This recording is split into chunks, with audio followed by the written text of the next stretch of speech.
का दौर थोड़ा लंबा खींचता जा रहा है और ख़ासतौर से मिड कैप और स्मॉल कैप में हालत ख़राब है। एसआईपी इन्वेस्टर्स भी शायद अब गिव अप करने की तैयारी कर रहे हैं। फर्स्ट साइंस है वहाँ पर भी।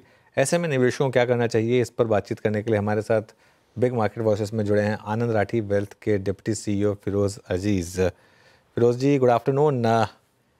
क्या करें इस मार्केट में? बहुत लोग कह रहे हैं कि बहुत पेन है, और है भी, ऐसा नहीं है कि सिर्फ कह रहे हैं।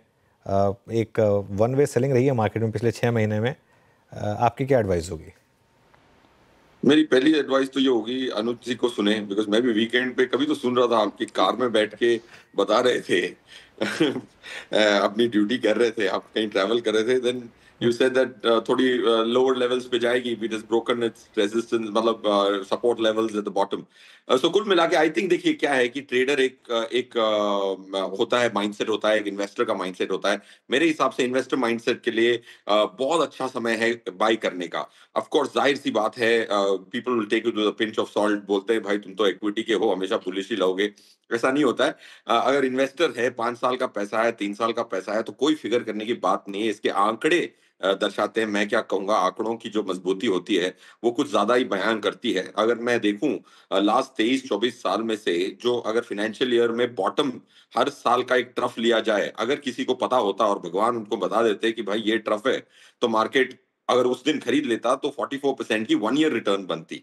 जाहिर सी बात है, वो किसी को पता नहीं होता कि इस साल का यही बॉटम है या कोई और बॉटम है। अब अगर हम इस फाइनेंशियल ईयर की बात करें तो 2025 एफआई में 4 जून 2024 was the worst level of Nifty, which was करीबन करीबन 21,833।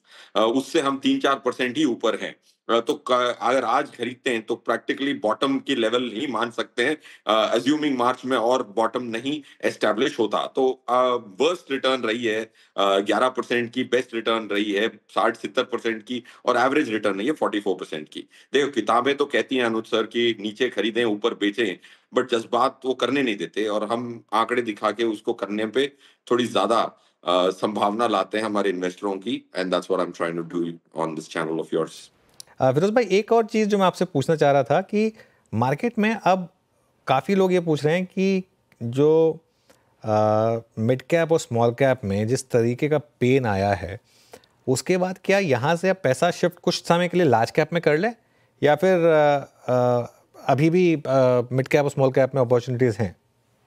अनुज सर, बहुत अपॉर्चुनिटीज हैं, और small cap specially, if I start from small cap, देखिए स्मॉल कैप में 250 एनएससी 250 स्मॉल कैप इंडेक्स जो है वो अनिवार्य है एक म्यूचुअल फंड मैनेजर को अपना बेंचमार्क चुनना, टियर 1। उसकी अगर मैं बात करूं 250 स्टॉकों की, तो उसमें एक स्टॉक है 4.8 पीई का, और दूसरा है 967 पीई का।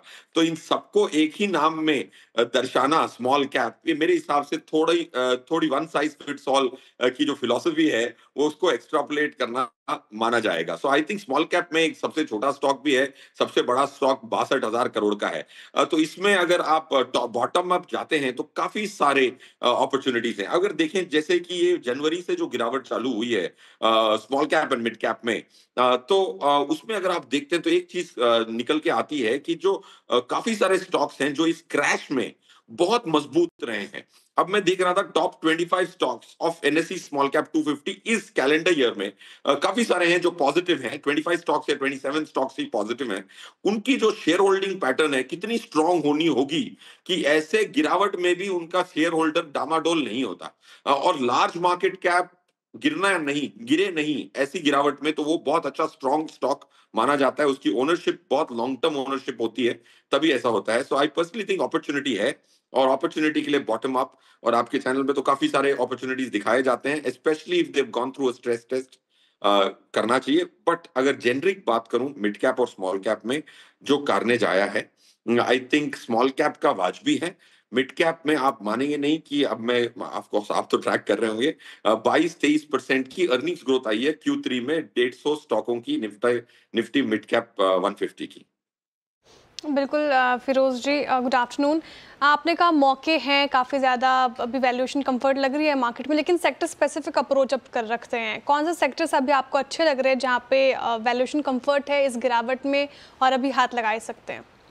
देखिए, अगर मैं वैल्यूएशन की बात करूं तो earnings takes precedence, earnings growth takes even more of precedence. अगर वो देखूं तो निफ्टी फार्मा की, अगर आप इस साल की 9 महीने की अर्निंग्स ग्रोथ देखें तो 397 की अर्निंग्स थी निफ्टी फार्मा की लास्ट ईयर सेम 9 मंथ्स, और इस साल है 508 की, which is nothing but a 27.9% growth.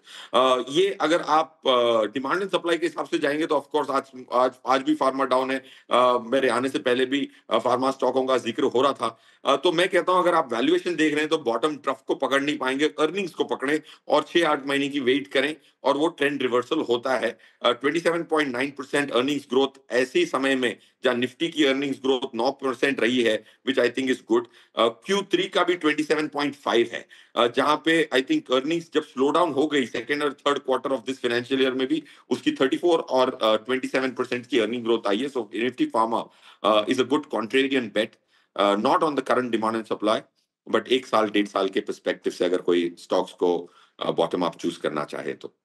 Nifty pharma भी आपको पसंद आ रहा है सर। हम थोड़ी देर पहले ना एफएमसीजी इंडेक्स पर भी चर्चा कर रहे थे। लगातार हमने देखा है कि उसमें बिकवाली देखने को मिली हमें बजट के बाद स्पेशली।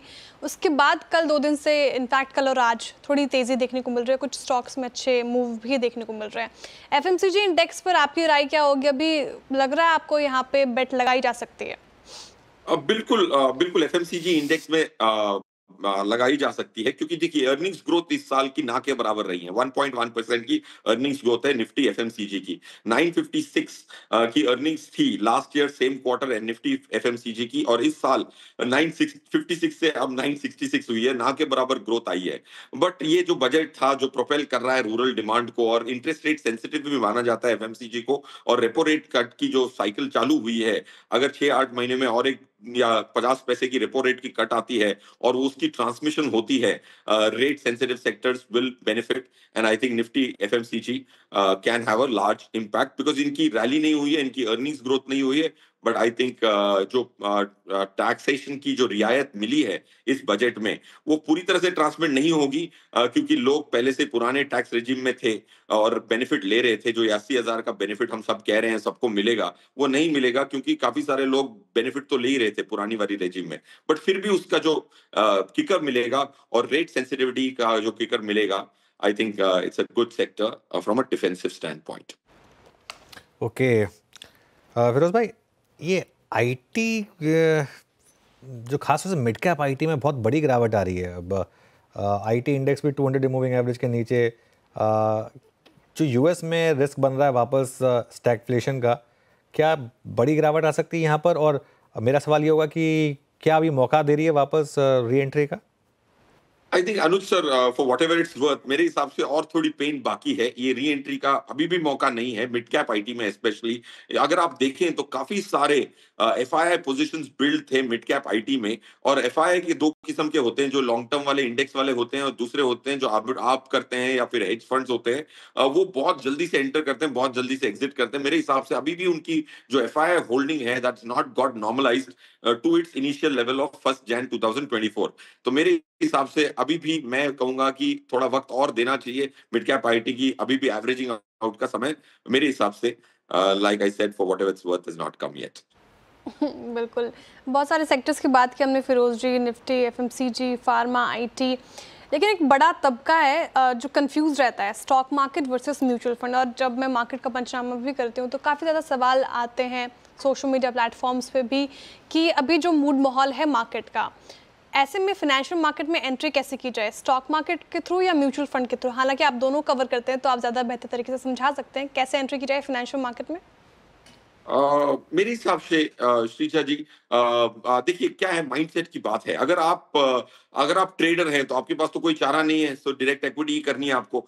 मेरे हिसाब से अगर आप 10 ईयर इन्वेस्टर हैं, आंकड़े कहते हैं कि जैसे हमारे पास काफी सारे क्लाइंट हैं, हमारे पास एक ब्रोकिंग कंपनी भी है, तो हमने देखा कि टॉप 100 क्लाइंट्स जो 10 ईयर की ओनरशिप, जो ट्रांजैक्शन वाइज उन्होंने, समझो कि एक क्लाइंट का मैं कल ही प्रेजेंटेशन कर रहा था, 1012 ट्रांजैक्शन उन्होंने खरीदने के किए हैं, और कुल मिला के 300 बार ट्रांजैक्शन किया है सेल का लास्ट 10 साल में।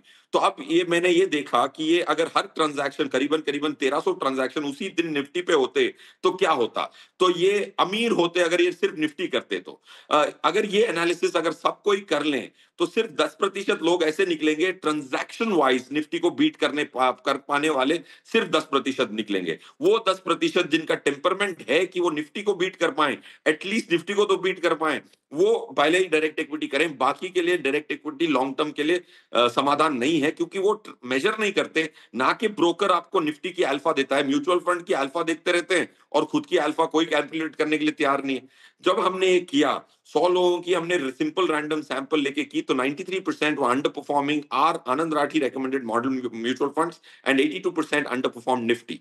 वो 18 लोग जो निफ्टी को बीट कर रहे हैं वो फिर भी करें, बाकी 82 इस भ्रम में ना रहे कि वो निफ्टी को भी बीट कर रहे हैं। मेजर करें और मैथ से आंसर लें, ना कि मुझसे।